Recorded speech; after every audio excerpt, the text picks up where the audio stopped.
Assalamualaikum warahmatullahi wabarakatuh.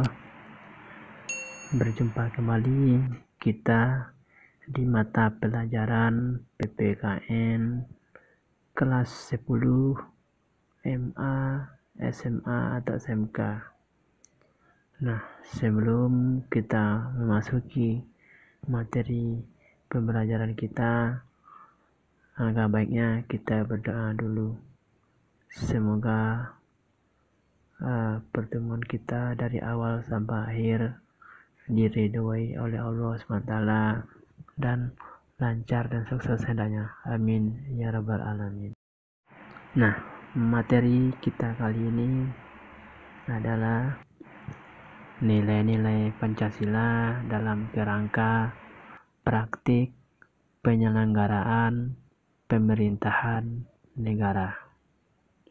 Nah, sebelum kita memasuki materi kita, alangkah baiknya kita harus tahu dulu apa tujuan pembelajaran kita setelah mempelajari materi ini.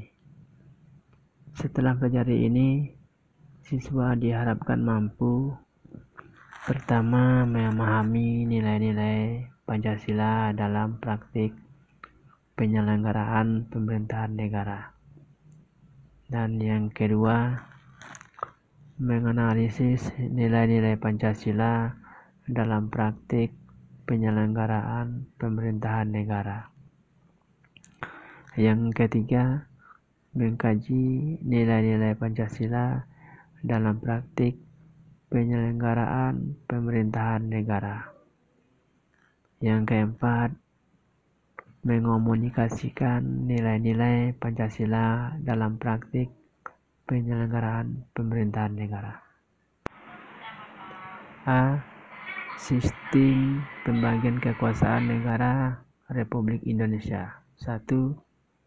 Macam-macam kekuasaan negara. Nah, apa saja kekuasaan negara itu? Kekuasaan negara banyak sekali macamnya. Menurut John Locke, bahwa kekuasaan negara itu dapat dibagi menjadi tiga macam, yakni sebagai berikut. Yang pertama ada kekuasaan legislatif, yaitu kekuasaan untuk membuat atau membentuk undang-undang, yaitu DPR. Yang kedua ada kekuasaan eksekutif, yaitu kekuasaan untuk melaksanakan undang-undang, termasuk kekuasaan untuk mengadili setiap pelanggaran terhadap undang-undang, yaitu pemerintah atau presiden. Yang ketiga ada kekuasaan federatif, yaitu kekuasaan untuk melaksanakan hubungan luar negeri. Nah, selain John Locke, ada tokoh lain yang berpendapat tentang kekuasaan negara, yaitu Montesquieu. A. Kekuasaan legislatif, yaitu kekuasaan untuk membuat atau membentuk undang-undang. B. Kekuasaan eksekutif, yaitu kekuasaan untuk melaksanakan undang-undang. C. Kekuasaan yudikatif, yaitu kekuasaan untuk mempertahankan undang-undang, termasuk kekuasaan untuk mengadili setiap pelanggaran terhadap undang-undang, yaitu kehakiman atau MA atau MK. Pendapat yang dikemukakan oleh Montesquieu merupakan penyempurnaan dari pendapat John Locke. Kekuasaan federatif oleh Montesquieu dimasukkan ke dalam kekuasaan eksekutif. Fungsi mengadili dijadikan kekuasaan yang berdiri sendiri. Ketiga, kekuasaan tersebut dilaksanakan oleh lembaga-lembaga yang berbeda yang sifatnya terpisah. Teori Montesquieu ini dinamakan trias politika. Yang kedua ada konsep pembagian kekuasaan di Indonesia. Apa sebenarnya konsep pemisahan dan pembagian kekuasaan itu. Kusnardi dan Ibrahim 1983-140 menyatakan bahwa istilah pemisahan kekuasaan atau separation of power dan pembagian kekuasaan atau division of power merupakan dua istilah yang memiliki pengertian berbeda satu sama lainnya. Pemisahan kekuasaan berarti kekuasaan negara itu terpisah-pisah dalam beberapa bagian, baik mengenai organ maupun fungsinya. Bagaimana konsep pembagian kekuasaan yang dianut negara Indonesia? Penerapan pembagian kekuasaan di Indonesia terdiri atas dua bagian, yaitu ada pembagian kekuasaan secara horizontal dan ada kekuasaan secara vertikal. A. Pembagian kekuasaan secara horizontal. Pembagian kekuasaan secara horizontal yaitu pembagian kekuasaan menurut fungsi lembaga-lembaga tertentu, legislatif, eksekutif, dan yudikatif.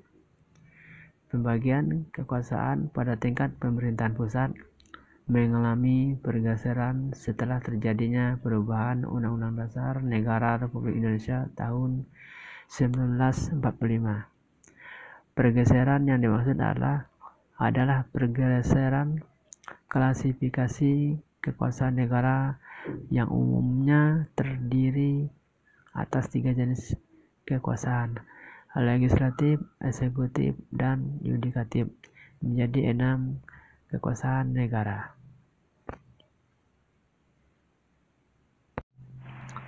Yang pertama, kekuasaan konstitutif. Yang kedua, kekuasaan eksekutif. Yang ketiga, kekuasaan legislatif. Yang keempat, kekuasaan yudikatif atau disebut kekuasaan kehakiman. Yang kelima, kekuasaan eksaminatif atau inspektif. Yang keenam, kekuasaan moneter. Yang bagian B ada pembagian kekuasaan secara vertikal. Pembagian kekuasaan secara vertikal merupakan pembagian kekuasaan berdasarkan tingkatannya, yaitu pembagian kekuasaan antara beberapa tingkatan pemerintahan. Pembagian kekuasaan secara vertikal di negara Indonesia berlangsung antara pemerintahan pusat dan pemerintahan daerah, atau pemerintahan provinsi dan pemerintahan kabupaten atau kota. Pembagian kekuasaan secara vertikal muncul sebagai konsekuensi dari diterapkannya asas desentralisasi di Negara Kesatuan Republik Indonesia.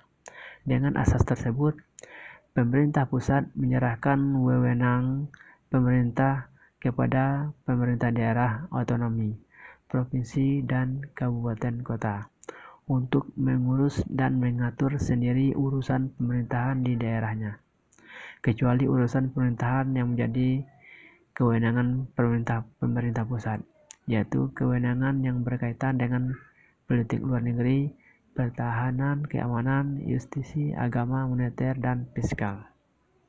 Nah, sesuai pasal 18 ayat 5 Undang-Undang Dasar Negara Republik Indonesia tahun 1945 yang menyatakan pemerintah daerah menjalankan otonomi seluas-luasnya, kecuali urusan pemerintahan yang oleh undang-undang ditentukan sebagai urusan pemerintahan pusat. Nah, itulah materi kita kali ini. Terima kasih, semoga bermanfaat. Assalamualaikum warahmatullahi wabarakatuh.